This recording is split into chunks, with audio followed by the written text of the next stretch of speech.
I recently had the opportunity to sit down with Brian Doerksen, one of worship music's most prolific songwriters and really a pioneer in the world of worship ministry, and had the opportunity to get his thoughts on the music industry and a variety of other subjects.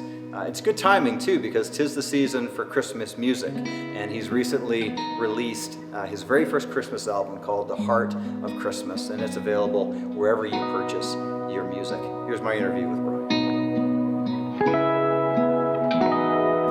Miles, oh yeah, ooh. The Nylons, yeah, they were incredible vocal groups. Oh, vinyl collection. Well, my favorite record in my vinyl collection right now is James Taylor, Before This World. It's his latest album, and the songs are just exquisite, like well-aged. Spiritual, beautiful, about love, about God, about life. Well, I know I'm probably going to be remembered for writing Come Now's the Time to Worship, which isn't bad, because it has the line, come just as you are. I guess for me, I really want people to know that they are loved just the way they are.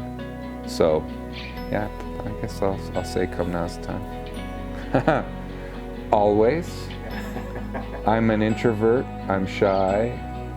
I walk out and do stage performing things only because it's connected to my calling, not because I've sought it or because I wanted it.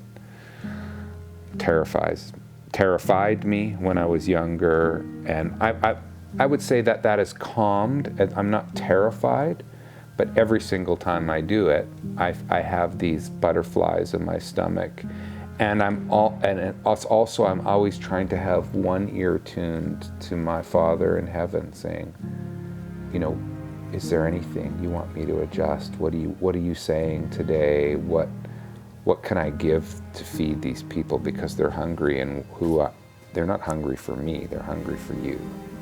So I always still feel some of it. Oh yeah, and I mean, I went through a very prolonged dark season, between 2010 to about 2015, where I was still in church ministry for the first few years, but I was barely hanging on, and then I handed in my resignation. I lost my words. I didn't write songs, and but as in trying to get a different job, it's like I've tried to hand in my resignation to God, and He hasn't accepted it. And I still find myself doing and being drawn to do some of the same things I've always done. I do them maybe a little differently now, a little bit more with mystery, and I don't know. I feel like I know less. But this is still the path that was marked out for me, and I'm just grateful that I still get to be a part of what God's doing in the earth. But I'm also backed away from that feeling like it's my responsibility to change the world. I think that's unsustainable. The kind of deep revivalist, we're going to change the world, and we're going to change everything about culture all around us because, our God is greater than your God kind of thing is I think inherently flawed, because it's not about love, and it's not about service, and it's not about living into wherever we find ourselves, living well, loving well, and so there's adjustments to make along the way, but I'm still on the way, hopefully. The act of lament, of singing, of praying, it is what helped keep me alive, and is partly why I'm sitting here today. If I didn't have permission and blessing from God to lament, I don't know what I would have done, because I was struggling with pain, I was struggling with confusion, and I would go to church and I wouldn't get a lot of affirmation or encouragement to express the difficult emotions, right? But then, of course, you go to the heart of the Bible, the book of Psalms, and you get a lot of encouragement, like express it all, So, yeah, so, I mean, because I think the world's solution to our pain and suffering is deny or distract.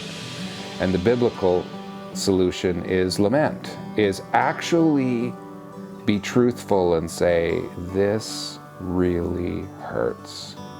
This is confusing, but you're directing that pain to God, and you're doing it both privately, but you're also doing it publicly with God's people, so that in the community of faith we can be known and we can be loved and we can be supported. And so it was survival for me. It was private, but it was also public.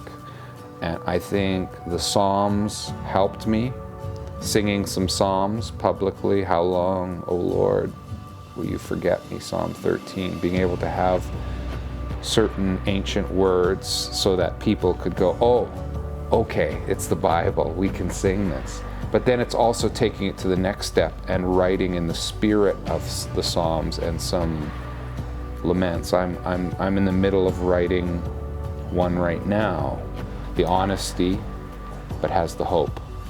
And that's the beauty of the biblical lament.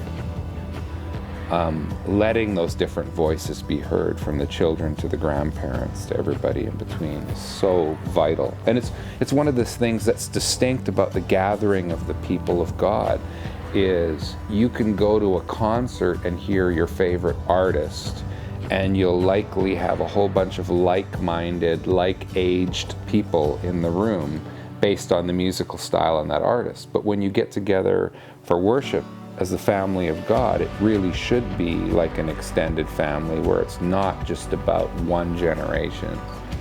It's about generations together. For fun, I grow roses, so I have a little rose garden. I do have a vinyl record collection. I listen to vinyl records, and I go for walks in the woods. To me, there's nothing like being out in nature and in the forest. And yeah.